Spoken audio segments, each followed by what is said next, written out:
We have the pleasure of welcoming Chester today to our interview series Leaders Hum. I'm Aishwarya Jain from the peopleHum team. Before we begin, just a quick introduction of peopleHum, which is an end-to-end, one-view integrated human capital management automation platform, the winner of the 2019 Global Cody Award for HCM that is specifically built for crafted employee experiences and the future of work with automation and AI technologies. We run the peopleHum blog and video channel, which receives upwards of 200,000 visitors a year and publish around 2 interviews with well-known names globally every month.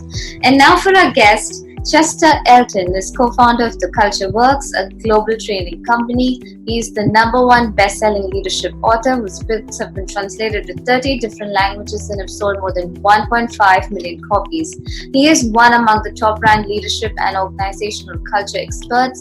Chestor has been working in the field of increasing employee engagement and leadership coaching for over 20 years now, and we believe a person of his stature is the right one to give us great insights on a wide range of topics related to leadership and HR. He is also a proud father of 4 and he has 2 cute grandchildren that he loves. Welcome, Chester. We're thrilled to have you. Thank you very much. I appreciate the invitation. Delighted to be with you here. Thank you so much. So let's begin with the first question I had for you, Chester. So firstly, being in the tri-state area, we hope everything is safe and sound with you and your near and dear ones. How do you believe this pandemic crisis we are facing will change how we approach leadership in workplaces around the world? Well, first and foremost, thank you for your kind wishes. We are safe and happy and healthy in Summit, New Jersey. We are right across the river from the new epicenter, which is New York City. So I appreciate your good wishes, and I hope you are, sheltering in place, and you and yours are happy and safe as well. So thank you for that. I honestly believe that this pandemic is going to reorder how we look at leadership. I think this time has given us a chance to look at what is really important in a leader, and are they looking out after their employees first and foremost? Are they looking out for their customers? And thirdly, are they looking out for their communities? This pandemic has really put everything in perspective. And I love the companies where their first reaction is, how do we take care of our people? How do we take care of our customers? How do we take care of our communities? As opposed to the companies that almost immediately started to lay people off. And so what does that tell you? Well, first is that their financials were probably not very good. There wasn't much in reserve, right? Secondly is that no matter what their, mantra was about people are our most important asset, clearly when tough times hit, people were the first expendable asset, right? And so not only is there going to be a reordering in leadership, what's important, there's going to be a reordering in where do we want to work? Where is it safe to work? So that when a crisis hits, I'm not the first casualty. Does that make sense? It does. Makes a lot of sense because we talk so much about people first, and then when crisis hits, we just back out of that. And in perspective, it's just about money and business. So it's a very, very sad thing. It is. I want to bring some case studies into our conversation. And Adrian Gostick, my longtime co-author and partner at the Culture Works, we're writing the story of Texas Roadhouse, which you may not know. It's a restaurant chain here in the U.S. They have 600 restaurants. They have 80,000 employees. Now you can imagine that restaurants are shut down. You're allowed to get curbside service, your takeaway, right? So it was a huge pivot. The first thing Kent Taylor did as the CEO and founder of Texas Roadhouse was he said, I'm going to take my $1 million a year salary and I'm going to put it in the employee relief fund. And we are not going to lay off one person during this crisis. Now, 80,000 employees, that's a huge commitment. So he immediately started to think of how do we pivot our business? How do we keep our people employed? How do we serve our customers? How do we need to adjust our menu, our offerings? And how do we give back to the community? And as we go through the questions that you've given me, I think it's a wonderful case study on the future of leadership, the future of business, and the future of where people are going to choose to work. So, he really did put his money where his mouth was, right? He's going to say, look, I'm rich. I can get through 3, 4 months, 5 months without a salary. I know that my waiters and waitresses cannot, that my cooks and my chefs who live paycheck to paycheck, they can't miss a paycheck, and I'm not going to let them. Isn't that inspiring? That is beautiful indeed. Because if you can help somebody who is really in need in times of crisis, I think there's nothing like it. Because, a lot of people are going to look at companies and they're going to ask them these tough questions that what do you do for your employees during the times of crisis, right? And they better have good answers. Otherwise, their reputation is going to be at stake. And it's just about humanity as well, right? Not just about reputation. Pandemic will pass. $1 an hour more at another restaurant, I'm leaving. Not a chance. Their potential after this crisis to grow and expand, it's in putting people first philosophy of their restaurants. It is the wave of the future. It is actually the wave of right now that people are looking for that kind of organization to work for. Yeah, it's no more the future of work, it's the now of work, and we're in it. So how do you cope with it? And I know that you've been a well-known coach for a long time now. So tell us a bit about your journey and what significant theories and tenets do you believe in? And if you can elaborate on the famous carrot principle, that would also be a lot beneficial to our viewers. My journey is an interesting one. I grew up in a broadcast family. My father ran radio stations in Canada. I actually was born and raised in the great country, the great white north, Canada. And I grew up in sales. And so it became very apparent to me that I wanted a job that made a difference. And while I was selling TV time, and it was great fun, I sold in Detroit and New York City and up in Hartford, Connecticut, I didn't feel like it was really making a big difference in the communities that I served. And so I took a job with a recognition company. And I love that job. Years of service, the tenure that they had in an organization, or sales contributions, or innovation. And we did those things, awards, and it was very celebratory. It was I loved the fact that you could celebrate people. Now, that's where we wrote the Carrot Principle, right? And I love that book, and by far our best-selling book. What it led us to was to go beyond the carrot, right?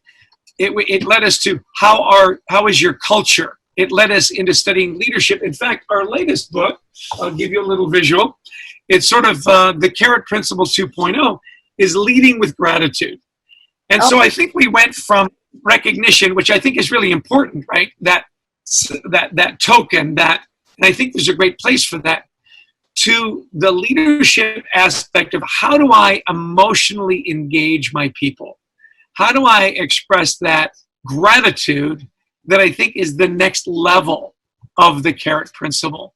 And so we've had great fun in interviewing extraordinary leaders and organizations that really do lead from that human side. So thank you for the question. I know that was a bit of a long answer. I hope it was helpful.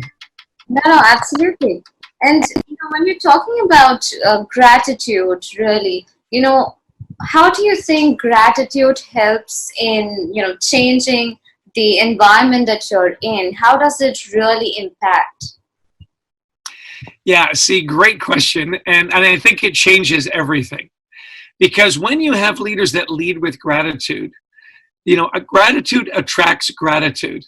It's the old saying, the more you give, the more you get. It's better to give than to receive, because when you give, you always receive. Now, here's what's interesting. And I love this. We talk about the gratitude gap, right? Is that most leaders do not lead with gratitude. They think that, look, I've got to be tough. I'm going to put the fear in people. And so we did some research. Our work is very research based. And we asked the question, if you feel like your job is in jeopardy, will you work harder? 37% said yes. That is an incentive. We said, will you work harder if you have a leader, a manager that is really hard on you, a micromanager, really demanding? 38% said yes. Here's the key. We said, if you worked for a manager that expressed gratitude and appreciation, how much more likely are you to work harder? 83% said yes.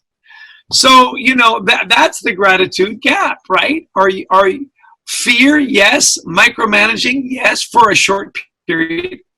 Gratitude is the long game. It's the way that you really win the hearts and souls of your people.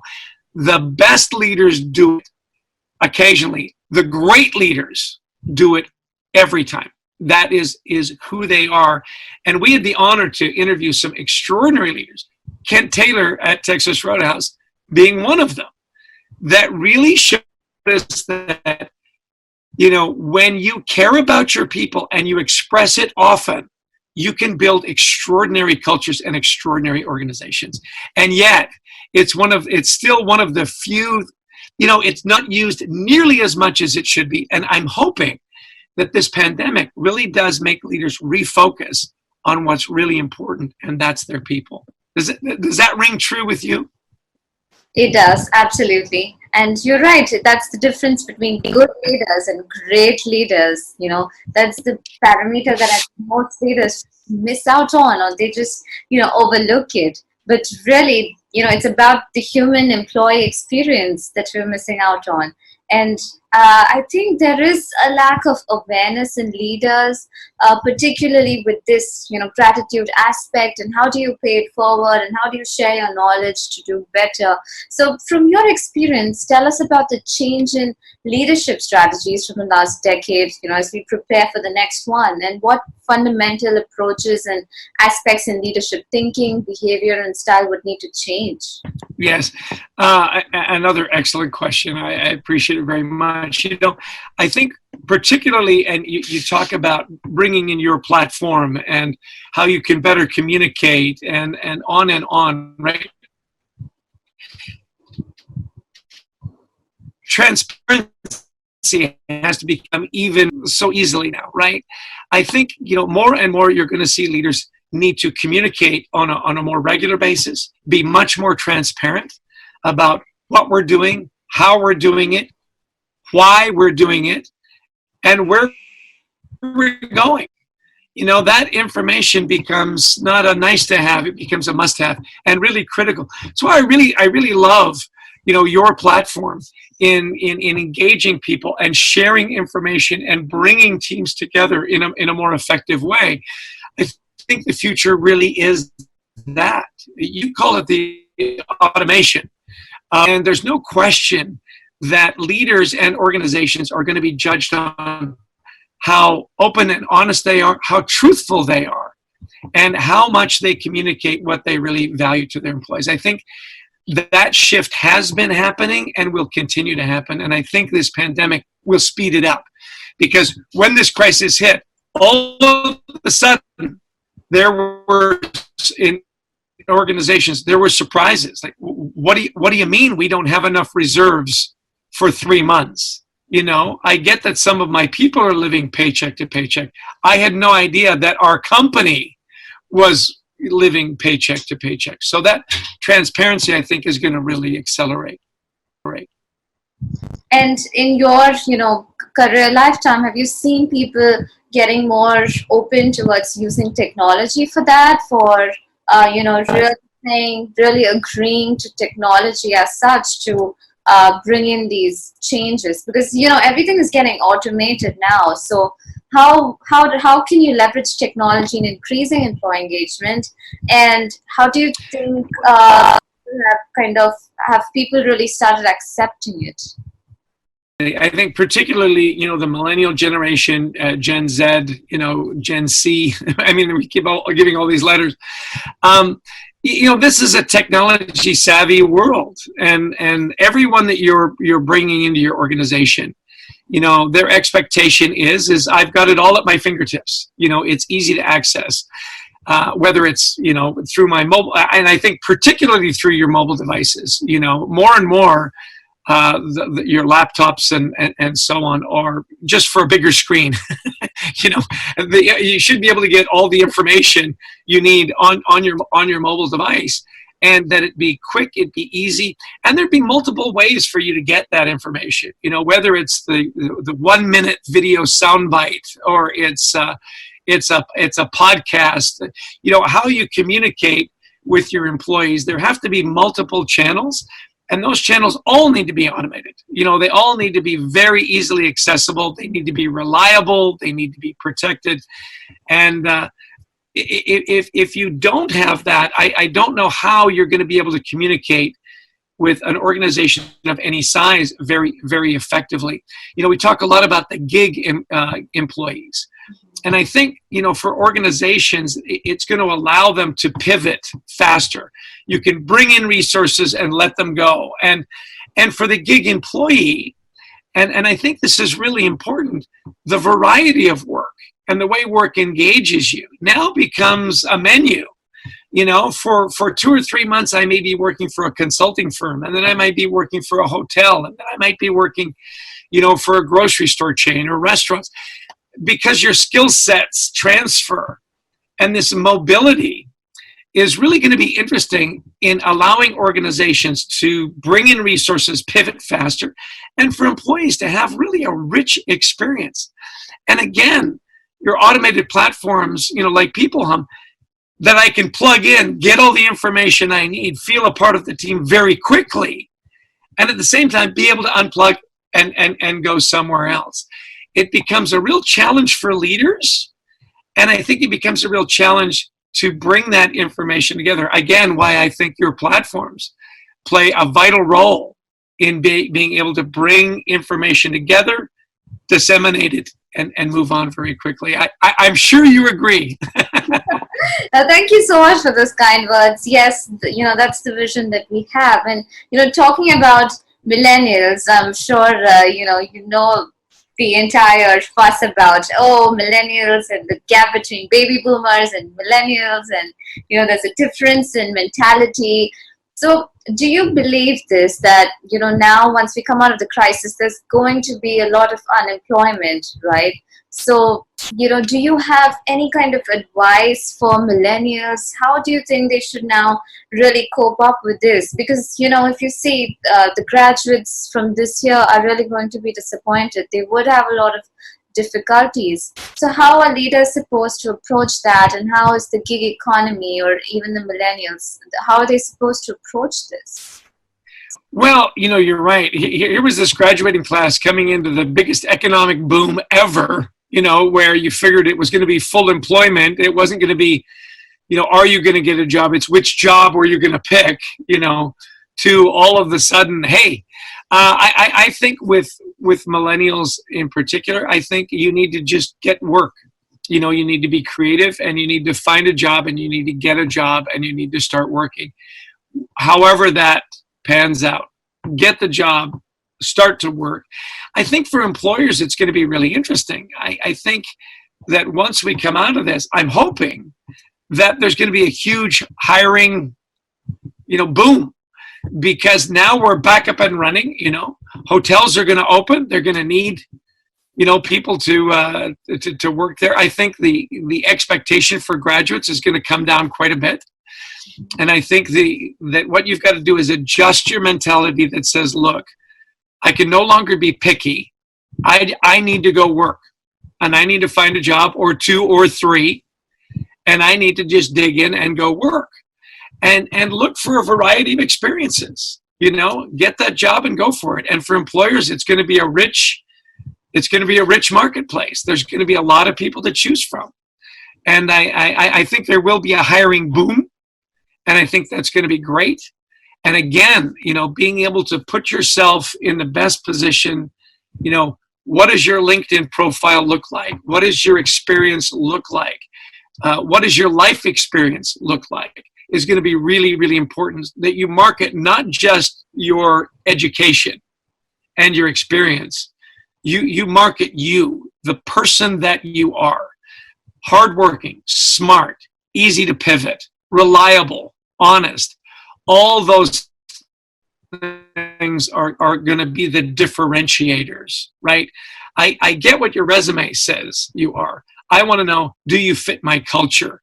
Do you fit where I want to go as an organization? And so I think it's going to be very interesting. It'll be tough, and I think for that reason, it's going to be incredibly valuable. Anything that's valuable is hard, and this will be a hard time, and it'll be interesting to see how people push through, both on the employee side and the organizational side.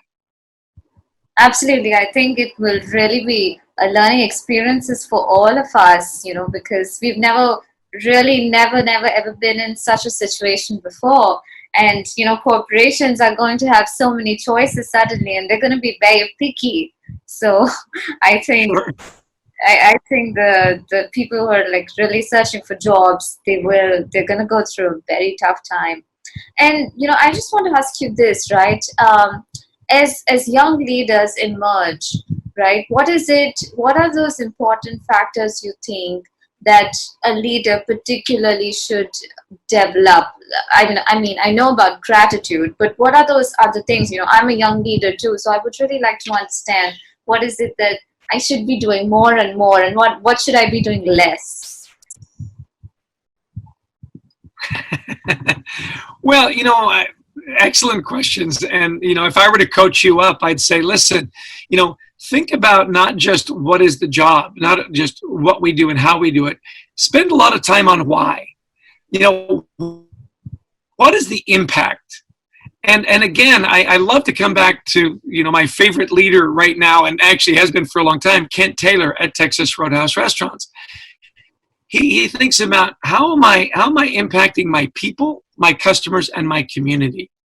And if I'm serving all three really well, putting my employees first, I think that gives you a great roadmap as a leader. How am I making a difference? And I'll give you a simple example. So Kent Taylor takes a look and he says, look, one of their big part of their culture is steaks. It's a steakhouse.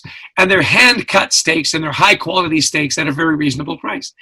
Well, he finds out that people that want to go, they're at the grocery stores, aren't able to find the meat that they're looking for. And so he says, look, I've got a lot of meat, right? And I don't want it to spoil. So I'm going to offer, meat. Instead of cooked food, I'm going to offer you just steaks. Take them home. You can cook them.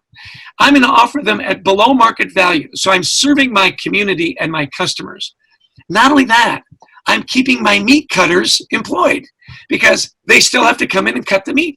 So when you start thinking of the universe, instead of how is my company going to survive, you're thinking, how is my company going to thrive? How are my employees going to keep working? And how am I going to serve not just my customers? How am I going to serve my community by supplying great food at a very reasonable price at a fun pickup location, keeping everybody employed? Now, what he says, and I love this, in a crisis, and I recommend as a young leader, this is great advice. When things get off kilter, talk to the crazy people.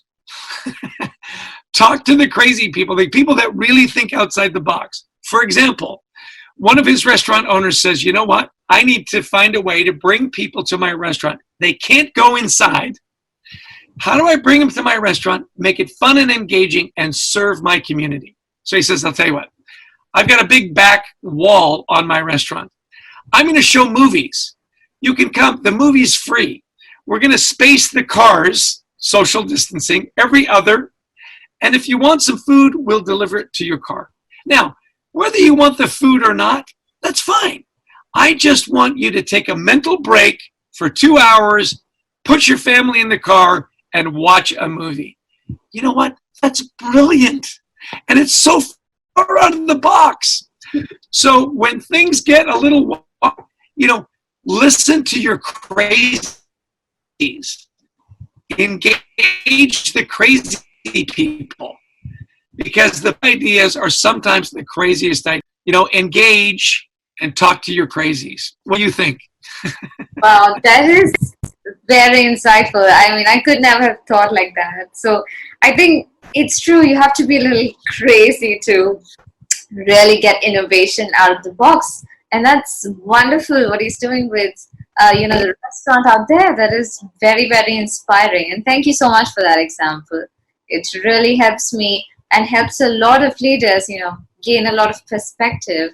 And I think, it's wonderful how everybody's talking about not just surviving right now, but actually thriving and flourishing. It's about gaining more productivity at this point in time.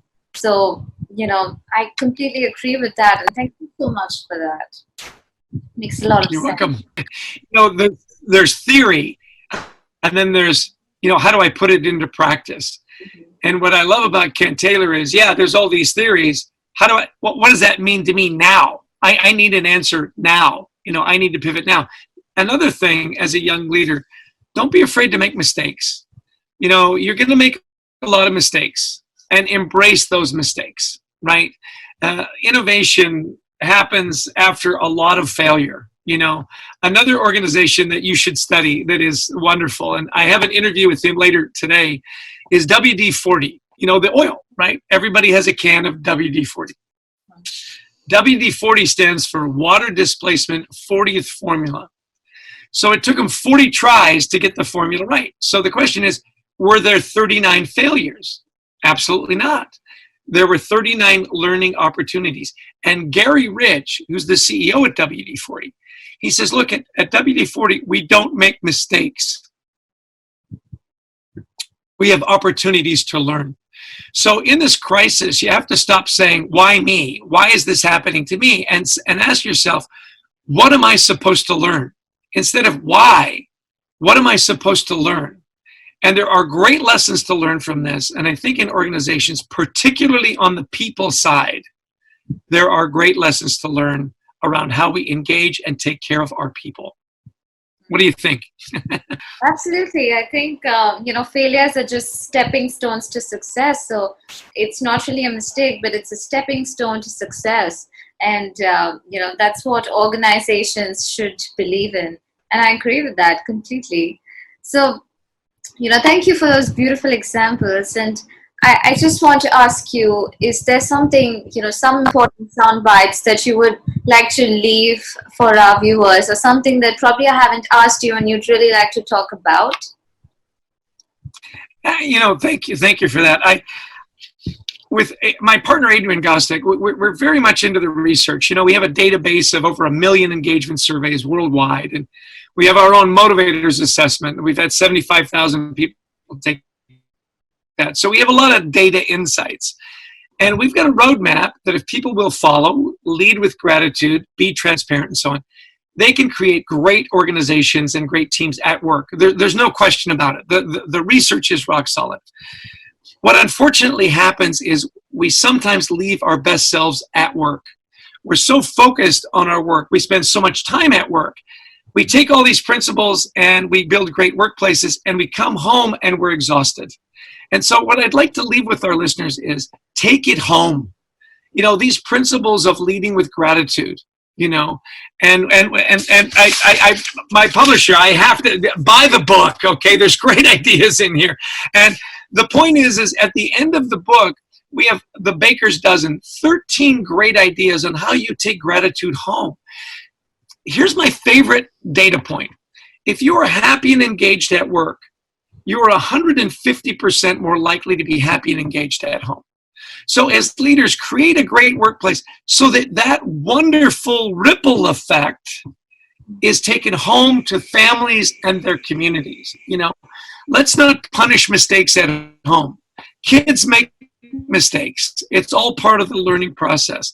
Let's listen to each other. Let's engage. Let's look for the crazy ideas on how to make our families better and engaged. Put your devices away.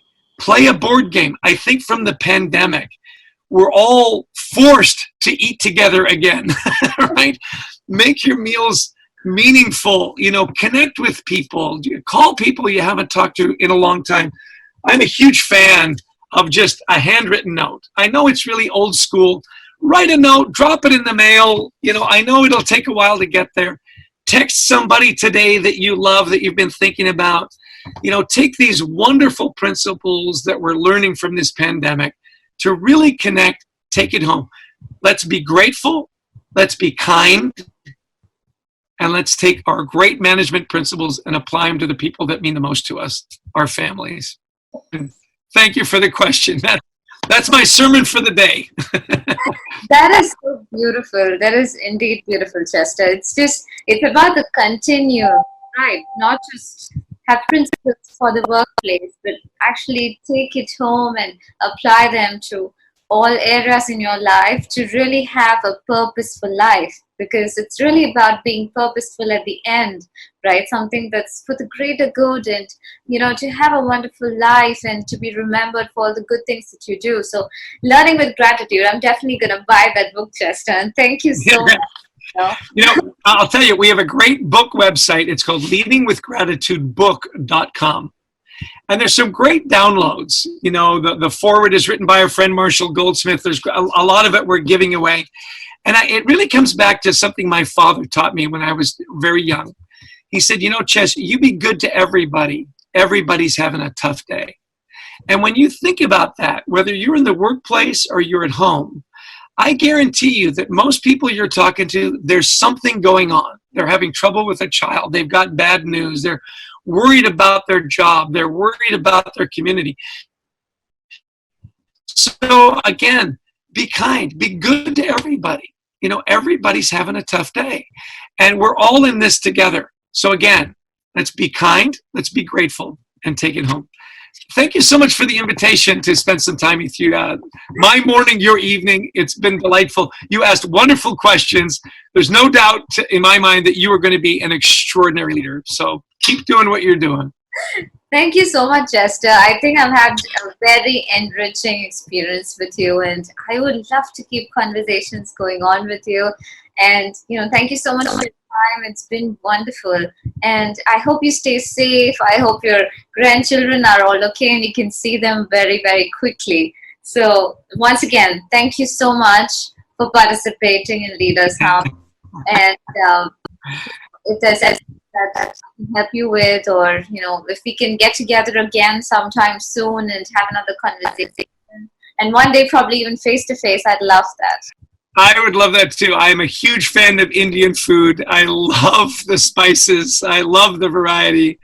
And you know what? For more information, we're posting every day on LinkedIn something we're grateful for. We use the hashtag #FindYourGratitude. I'd love to encourage your listeners to do the same. Just a little photo, a little something. Where did you find your gratitude today? Do hashtag #FindYourGratitude. It would be wonderful. Sure. Thank you so much, Chester. Hashtag #FindYourGratitude. I'm going to follow that. Thank you so much for your time, and take care. You too. Namaste. Namaste. Bye-bye.